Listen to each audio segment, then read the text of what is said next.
d'une civilisation une civilisation islamique qui n'a pas de marche au Bonjour, bienvenue dans Rhinocéros. Aujourd'hui, on va vous raconter ce que pourrait devenir l'espace médiatique dans ce pays, et pas seulement l'espace médiatique, même la rue, si on était vraiment gouverné par un parti de l'ordre, un parti comme le RN. Jusqu'à quand on va pouvoir continuer à penser qu'on est dans une société démocratique si on est asphyxié au niveau de l'information? Voilà, ça commence quand le fascisme? Comment ça peut arriver vite? C'est à toi, là. On fait comme si de rien n'était? Comme si t'avais une tête normale, je dois rien dire? Oui, bah si, tu peux dire que je suis frais. Ouais. Non, c'est bon, ça va. Ouais, bon, bah je continue.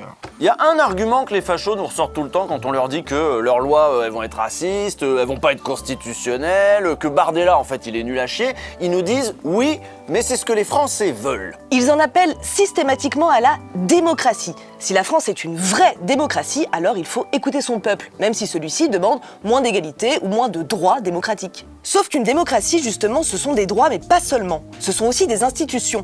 Des institutions qui vont aider le peuple à exercer au mieux ses droits démocratiques. Il faut par exemple un bon système scolaire pour un peuple qui sache lire, qui connaisse ses droits, qui ait une petite connaissance de l'histoire tant qu'à faire. Et pour avoir un peuple bien informé, il faut évidemment un bon système médiatique et une presse libre. Une vraie démocratie, c'est pas seulement un référendum de temps en temps et une élection tous les 5 ans, c'est aussi un espace public dans lequel peuvent circuler des idées, des informations, des faits, des livres, des journaux. Un bon citoyen est donc un citoyen instruit et informé. Alors, vous allez me dire, mais personne ne prône la désinformation, la bêtise, le manque d'instruction? Ouais, en fait, ils le disent pas ouvertement, mais tous les autoritaires savent qu'un peuple d'abrutis, ça se gouverne quand même plus facilement. Alors là, on pourrait commencer avec Hanouna, mais c'est presque trop facile. Parce qu'avec Bolloré, là, on est sur une machine de propagande assumée, avec vraiment une intention politique, des discours politiques. En France, la machine à abêtir la plus intéressante, elle n'a pas été créée pour façonner des électeurs d'extrême droite. Elle a été créée pour façonner des consommateurs. C'est par TF1 qu'on va commencer. Lors de sa privatisation, la première chaîne française avait un cahier des charges précis. Son nouveau propriétaire, le groupe Bouygues, avait été sommé de remplir un certain nombre de missions qui étaient assurées auparavant par la télévision publique. Éduquer, instruire, informer, offrir des programmes culturels. À l'époque, le nouveau propriétaire avait même assuré au régulateur qu'il diffuserait bien entendu de grands films, de passionnants documentaires, des émissions d'information de qualité et même, pourquoi pas, des opéras en prime time. Comme vous le savez, il n'en fut rien. C'est très bien raconté dans le documentaire de Pierre Carl, Fin de concession. TF1 est devenue la chaîne privée qu'on connaît, celle des jeux télé, des séries américaines, de Koh-Lanta et du droit de savoir, bref, celle qui vend à ses annonceurs du temps de cerveau disponible, selon le mot de Patrick Lelay. La phrase exacte qui avait été prononcée par le PDG de TF1 en 2004, c'était « Ce que nous vendons à Coca-Cola, c'est du temps de cerveau humain disponible ». Voilà, et pour le rendre disponible, le cerveau humain, faut le ramollir. C'est à ça que servent les programmes entre 2 pages de pub.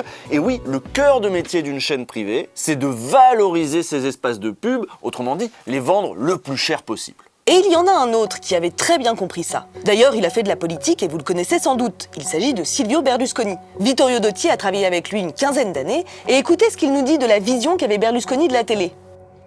Un jour, je lui ai demandé « Silvio, c'est quoi la télévision ?» On était en pleine réunion avec tous ses collaborateurs. Il a répondu « La télévision, c'est tout ce qu'il y a autour de la publicité. » Berlusconi était un homme d'affaires avant de devenir un homme politique. Ses chaînes ont déversé quotidiennement sur les Italiens des jeux télé, des programmes idiots, de la danse, de la musique, du cul, et ça marchait. Il s'est fait énormément d'argent. Il a aussi imposé au pays un certain modèle de réussite. Un modèle de réussite par l'argent, bien sûr. On peut imposer un modèle politique sans parler de politique. On peut faire de la politique en dépolitisant. C'est peut-être même à ça que la télé est la meilleure.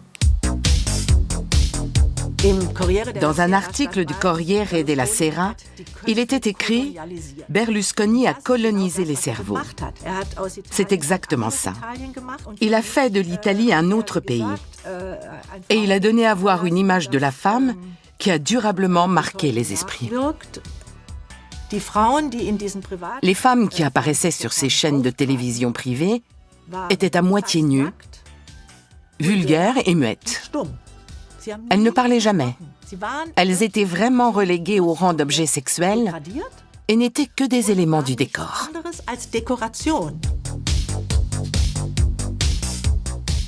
Alors, est-ce que la télé de Berlusconi seule permet d'expliquer l'Italie d'aujourd'hui avec le post-fascisme, Meloni, les attaques sur les droits des femmes, la faiblesse de la gauche? Je sais pas, en tout cas il est dur de comprendre l'Italie sans prendre en compte l'histoire de l'empire médiatique du Cavaliere. Et d'ailleurs, Meloni, avant de diriger le pays, avait déjà gouverné avec Forza Italia, le parti de Berlusconi. Il y a des liens. En France, plus qu'en Italie, la télé publique a tenu bon. Elle a continué et continue de diffuser des programmes exigeants, des programmes culturels pour un large public. Il n'y a pas que ça sur le service public, mais il n'y a que sur le service public qu'il y a ça. Ces espaces sont précieux. Et c'est ce qu'a rappelé la semaine dernière l'historien Patrick Boucheron au micro d'Ali Badou. Il était alors opposé au philosophe réactionnaire Pierre-Henri Tavoyot qui enfilait avec décontraction les lieux communs de l'extrême droite qu'on connaît par cœur et qu'on entend partout. Et l'historien a choisi ce matin-là de prendre un peu de hauteur. Le débat n'était pas de haute volée, tant pis, mais ce débat, quoi qu'on en pense, serait-il seulement possible sans le service public? Est-ce que le débat qu'on a tous les deux là, est possible dans une France qui gouverne.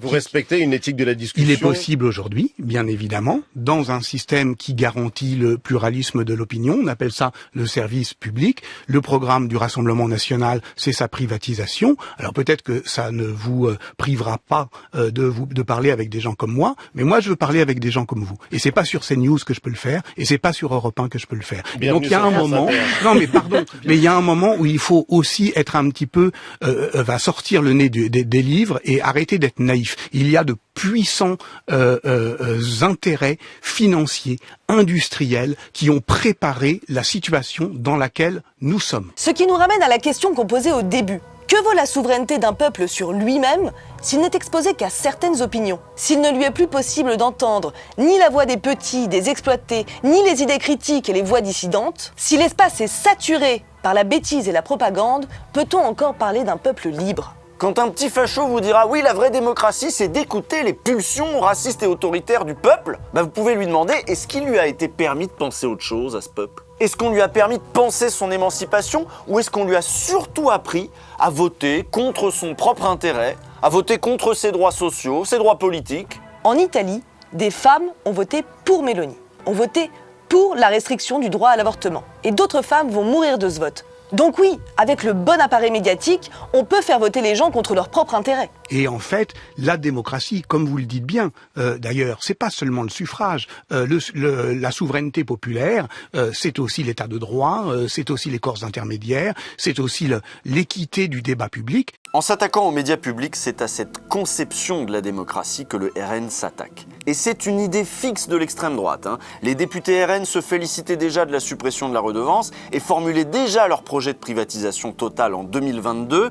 Écoutez la députée Caroline Parmentier. Pour que la suppression de cette redevance soit un gain réel pour nos compatriotes et non un simple transfert d'impôts, ou pire un accroissement de notre déficit public qui est déjà excessivement élevé, nous devons aller au bout de la logique en procédant à la privatisation de France Télévisions et de Radio France.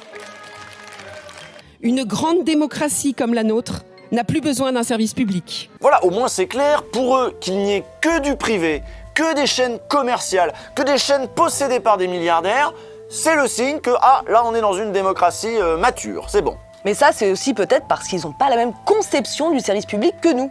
Écoutez par exemple ce qu'en dit Bardella. Est-ce qu'il est encore aujourd'hui de bon augure qu'une grande démocratie comme la France puisse avoir son média public, comme au temps de l'ORTF, qui dépendrait directement des ministères ou des services de l'État? Pour lui, le service public, c'est juste ça, une télévision d'État. Bon, alors ici, vous le savez, on est très souvent critique de l'audiovisuel public, qui est parfois un peu trop aimable avec les macronistes, mais on sait aussi que le service public remplit des missions que ne remplira jamais le privé. Des missions essentielles pour la richesse du débat public et pour la vie démocratique. Si on a commencé par vous parler de TF1 ou de Berlusconi, c'est pour vous montrer un peu un négatif du service public. Quand la télé renonce à instruire et à informer correctement, qu'est-ce qu'elle fait de la démocratie? Quel genre de citoyens elle produit? Produit-elle encore des citoyens de plein exercice? Devant les chaînes privées et leur divertissement permanent, transformé en consommateur, le citoyen se rabougrit. Il pense à lui, il est effrayé par le monde qui lui est présenté comme menaçant. C'est vrai qu'on voit beaucoup de choses pour la sécurité qui est privée. Ici, non, Quérandon... voilà. Et pourquoi alors, quelle insécurité vous voyez? Ah non, mais pas n'importe ce qu'on voit à la télé, quoi. Ouais, ce que vous voyez à la télé. Voilà. Je vois la télé, je suis quand même pas con. Je vois la télé, comment ça se passe. Voilà. Bah, c'est les Mustapha, tout ce que vous voulez. Il apprend à craindre les pauvres, les étrangers, et plongé lui aussi dans les eaux glacées du calcul égoïste, il envie les milliardaires dont la télé privée lui parle si bien. Si vous ne faites pas attention, les médias vous feront détester les opprimés et aimer les oppresseurs, disait Malcolm X. Alors attention, c'est bien le divertissement, ça peut même nous élever le divertissement. Mais justement, le divertissement, c'est peut-être quelque chose de trop important pour être confié aux seuls milliardaires. On ne dit pas qu'il faudrait qu'il y ait que des programmes d'intello. On peut faire des programmes divertissants qui soient un peu exigeants. Et on peut aussi faire des programmes exigeants qui soient un peu divertissants. Et même éducatifs, tu vois. Moi, je suis de la génération C'est pas sorcier. Bah tiens, C'est pas sorcier, c'est pas TF1 qui a produit ça. C'est le service public. Oui, mais est-ce que tu as vu les likes de Jamie Gourmaud sur Twitter? Oui. Des trucs contre l'islamo-gauchisme, contre le wokisme. Ouais, non, mais il est bon, pas ouf, d'accord. Mais on va séparer l'œuvre de l'artiste, on garde C'est pas sorcier. On ne cancelle pas C'est pas sorcier. Ok? Si on vous a déjà fait 28 épisodes de Rhinocéros, une émission critique des médias, c'est qu'on sait l'importance des médias dans la préparation de l'opinion, dans la circulation des idées. Ce qui est en train de nous arriver politiquement, en regardant de près les grands médias et leurs métamorphoses, on pouvait le prévoir. On connaît le rôle des riches là-dedans. On vous a parlé de Berlusconi, mais on aurait pu vous parler de Rupert Murdoch, ce milliardaire australo-américain que le New York Times a accusé d'avoir déstabilisé la démocratie sur 3 continents différents. Il a construit une machine de guerre médiatique considérable. En Angleterre, il y a le Sun ou le Sunday Times qui ont activement soutenu Thatcher ou le Brexit. Aux États-Unis, est-ce que Donald Trump serait arrivé au pouvoir sans le travail patient et méthodique de Fox News sur l'opinion publique américaine? La constitution de ces énormes pôles médiatiques de droite ou d'extrême droite possédés par des milliardaires, en fait, c'est un défi considérable pour toutes les démocraties. En Hongrie, il s'est passé 10 ans entre l'avènement de ce type de puissance médiatique et le retour d'Orban au pouvoir avec son parti le Fidesz, un pouvoir qu'il n'a jamais lâché depuis. Il est important de dire que les élections en Hongrie sont encore libres, même si elles sont fortement biaisées par le Fidesz. Le danger, c'est que la population soutient très largement Viktor Orban. Voilà pourquoi l'indignation a été faible quand l'ancienne télévision publique a été réduite à un instrument de propagande du parti. Donc voilà, là-bas c'est simple, les grands médias c'est soit la télé d'État aux ordres, soit les télés des oligarques qui sont tous potes avec Orban. Je vous raconte pas la difficulté qu'ont les partis d'opposition quand il s'agit de mener une campagne électorale dans un système aussi verrouillé. Regardez déjà ici comment les membres du gouvernement sont reçus dans les médias, avec déférence, avec bienveillance. Et au contraire, les journalistes, quand ils reçoivent l'opposition de gauche, leur font toujours un procès. Et bien imaginez ça en pire, avec encore moins de temps de parole pour l'opposition. Les gens ne sont même pas conscients d'avoir subi un lavage de cerveau, parce qu'ils pensent être informés. En plus, l'histoire que le Fidesz nous raconte sur ce pays est très séduisante et ils nous font croire qu'aucune autre alternative n'est possible. Bon, là on vous a parlé des grands médias, mais il y a une presse indépendante. Même en Hongrie, il en existe encore une. Mais vous savez bien que la presse indépendante a beaucoup moins d'impact que les masses médias, vous en rendez bien compte. D'ailleurs, qui lit ça? Qui soutient ça? Blast, Mediapart, Le Média, Les Jours et j'en passe et des meilleurs. Bon bah c'est des gens qui ont le temps, qui ont les moyens, qui ont un intérêt pour la vie politique. Bon, c'est qui ça? Les profs, les étudiants, les intellos, les militants? On peut bien leur laisser leur truc, tant que ça touche pas autant de monde que les JT, les chaînes d'information, c'est pas trop dangereux. Pour le pouvoir, il suffit de les ignorer. Voilà, on leur donne pas l'heure, on va pas chez eux. Macron, il est venu une fois devant Plenel depuis qu'il est président, c'était la fois avec Bourdin, je sais pas si vous vous souvenez. Il avait dit qu'il reviendrait, bah il est jamais revenu. Et pour cause, après il y a eu l'affaire Benalla. Et là, Macron, il a vraiment changé de ton avec la presse. Oui, parce que des fois, quand même, la presse indépendante, ça peut être gênant. Quand ces médias font de l'enquête, révèlent des infos qui embêtent le pouvoir et qui intéressent le public, là, le pouvoir peut changer de ton. Avoir des policiers qui débarquent le matin à 6h chez une journaliste indépendante, qui perquisitionnent chez elle pendant 10 heures, qui mettent l'appartement sans dessus-dessous, qui la mettent en garde à vue par la même occasion, sans la présence d'un avocat, qui lui mettent la pression pour qu'elle révèle ses sources, comment vous dire, on est abasourdis à Disclose, évidemment. Ça, c'est ce qui est arrivé à Ariane Lavrieux, qui travaillait pour Disclose sur des sujets sensibles, les relations de la France avec le régime égyptien, des histoires de renseignements, tout ça. Et c'est pas le seul exemple. Souvenez-vous de la tentative de perquisition à Mediapart. Pareil, le but c'était de trouver les sources des journalistes, au nom de la sécurité de l'État. C'est toujours un peu ça l'idée. Cette tentative de perquisition était un acte coercitif, violent, illégal, qui cherchait non seulement à porter atteinte à Mediapart, à sa réputation, à son image, mais également à connaître les sources de Mediapart. Le dernier exemple de journaliste intimidé de la sorte, c'était il y a quelques jours. C'était une journaliste de Blast. Elle enquêtait sur les ventes d'armes de la France à Israël et elle a subi 32 heures de garde à vue. Pour rien finalement. Mais voilà, on peut parler de tentative d'intimidation là. Loin de la libérer et de se confondre en excuses, le pouvoir a décidé de prolonger de nouveau la garde à vue de notre journaliste, car celle-ci a refusé de donner les codes de son téléphone et de livrer son ADN. Donc ça, c'est pour le traitement des journalistes de la presse indépendante. Voilà ce qu'on risque en France si on veut faire autre chose que de l'infodivertissement, des commentaires politiques à la con ou des sujets sur les départs en vacances. Je sais pas si vous vous rendez compte de ce que c'est quand même le truc là, les 32 heures de garde à vue. C'est-à-dire tu parles à des flics, ils sont suspicieux, ils fouillent ta vie, ils peuvent te parler mal aussi, et pendant ce temps-là, ils sont en train de tout retourner chez toi, tout fouiller, ta vie privée, tout, et t'es relâché au bout de 32 heures. Ça calme. Et si ça vous calme pas vous, ça calmera peut-être vos collègues là, qui auront bien vu ce qui vous est arrivé. Et il y a une autre menace qui plane sur les médias indépendants, c'est celle des procès. Des procès en diffamation, en apologie de je ne sais quoi, bref, des procès bâillons. Et il n'y a pas que l'État qui n'aime pas les journalistes, il y a aussi les grandes entreprises. On en a déjà parlé dans Rhinocéros. On vous renvoie d'ailleurs au premier épisode de Rhinocéros. On y parlait de procès intentés et perdus par Bolloré contre Complément d'enquête, une émission de France 2. C'est déjà inquiétant, sauf que France 2, ils ont de la trésorerie, des avocats, ils peuvent tenir le coup. Mais une petite rédaction comme celle de Blast, si ça tourne mal, on peut couler en fait. En Hongrie, c'est aussi comme ça que le régime a calmé la presse indépendante. Des procès, des perquises, des rachats, des intimidations, des amendes, des redressements fiscaux soudains. Il reste quelques survivants face à Orban, mais beaucoup ont jeté l'éponge. Et en France aussi, des journalistes ont déjà jeté l'éponge. Imaginez sous un gouvernement d'extrême droite. Jusqu'où ça peut aller ça ?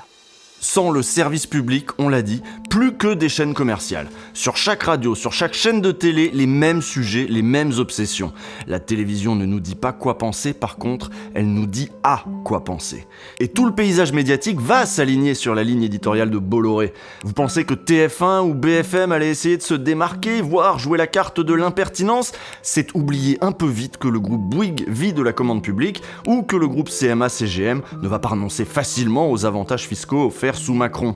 Ils vont s'aligner. Inutile de contraindre quand il suffit de libérer le marché, casser quelques règles. Tenez, par exemple, toujours à la télé, les spots politiques payés par les partis sont interdits hors période électorale. C'est une règle qui pourrait disparaître. L'affichage public, lui aussi, est réglementé strictement. Impossible de placarder d'immenses affiches anti-migrants dans le métro ou dans la rue. Tout ça pourrait changer. D'ailleurs, à la télé, comme dans la rue, le gouvernement peut publier des communications officielles. Et comment pensez-vous que le RN utilisera ça au pouvoir ? Voilà l'une de ces fameuses affiches.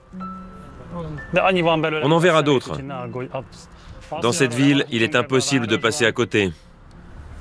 Malheureusement. Les maisons de la presse maintenant. Aujourd'hui, elles sont tenues de proposer une offre large et pluraliste à leurs clients. Là aussi, il suffirait de déréguler, laisser les kiosquiers libres de proposer la presse qu'ils veulent. D'ailleurs, ça tombe bien, les relais dans les gares, là, vous connaissez ? C'était à Lagardère. À présent, c'est sous le contrôle de Bolloré. Et ce sera parfait pour vendre les livres publiés par les maisons d'édition de Bolloré. Pourquoi tout prendre en main, tout verrouiller, quand on peut se contenter de laisser faire le marché ? Pourquoi un gouvernement RN prendrait-il la peine de contrôler nos vies quand il suffit de livrer nos vies aux milliardaires et à leurs entreprises ? Pourquoi envoyer les enfants au SNU ou autres jeunesses lepénistes quand on peut les envoyer apprendre la vie dans les entreprises le plus tôt possible ? Dans une large mesure, ce monde d'ordre et de marché est déjà là. Il y a juste quelques petits verrous à lever pour qu'il advienne pour de bon. Il est facile de voir comment on rentre dans ce monde-là, mais beaucoup plus dur de voir comment on en sort. Donc voilà, ça peut ressembler à ça, une société gouvernée par l'extrême droite. À partir de quand on peut commencer à parler de fascisme ? Je sais pas. À partir de quand on peut arrêter de parler de démocratie ? À vous de voir. Enfin voilà, qu'est-ce qu'on peut faire là ? Déjà, faut aller voter. Oui, oui. Front populaire. Évidemment. Évidemment. Et en attendant, abonnez-vous à Blast et soutenez-nous si vous le pouvez. Mais oui, voilà. Allez, haut les cœurs !